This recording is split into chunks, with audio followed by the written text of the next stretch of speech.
আপনারা কি ভাবছেন আমার হাতে এটা কি? চলেন আনবক্সিং করে দেখাই। হ্যালো এভরিওয়ান, আসসালামু আলাইকুম। কেমন আছেন সবাই? আশা করি সবাই অনেক অনেক ভালো আছেন। আল্লাহর মতো আমি অনেক ভালো আছি। তো এই লাইভের ফার্স্ট টাইম আমি একটা ঘরের বাজার থেকে একটা মধু অর্ডার করছি, যেটার প্রাইস আমি একটু পরে বলছি। তো আমি আপনাকে আগে খুলে আনবক্সিং করে দেখাই। তো আনবক্সিং করতে করতে বলি, আমি আমার লাইভের ফার্স্ট টাইমে একটা ঘরের বাজার থেকে একটা মধু অর্ডার করছি। এটার প্রাইস নিচ্ছে 630 টাকা। সব মিলে 500 টাকা মধু, 130 টাকা ডেলিভারি চার্জ, সব মিলে 630 টাকা। তো দেওয়ার কথা ছিল 4 দিনের মধ্যে, বাট ওনরা 2 দিনের মধ্যে আমাকে ডেলিভারিটা দিয়ে দিছে। যাক, এটা অন্তত ভালো লাগছে।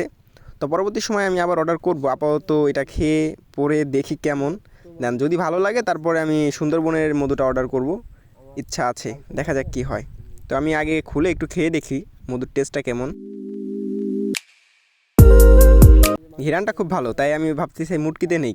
তা মুটকিটা না নিয়ে আমি ভাবতেছি না, মুটকিতে না, আমি হাতে নিয়েই খাই। তো হাতে নিয়ে খাওয়ার একটা মজা আছে। দেন তারপর আমি একটু চুমুক দিয়ে দেখি যে না, খুব ভালোই, একদমই খারাপ না। তো এই কারণে আমি আবার মুটকিটা লাগিয়ে দেন তারপর রাখিয়ে দিই। তো এই ঘরে বাজার থেকে আপনি হয়তো কিনলে জিতবেন, অন্য অন্য জায়গায় কিনলে হয়তো ঠকতে পারেন, বাট এই জায়গায় কিনলে আমি যতটুকু আশা করি জিতবেন, ঠকবেন না। তো আপনারাও চাইলে ঘরে বাজার থেকে মধু বা অন্য অন্য যে প্রোডাক্টগুলো আছে চাইলে অর্ডার করতে পারেন। আমার মনে হয় না আপনারা ঠকবেন।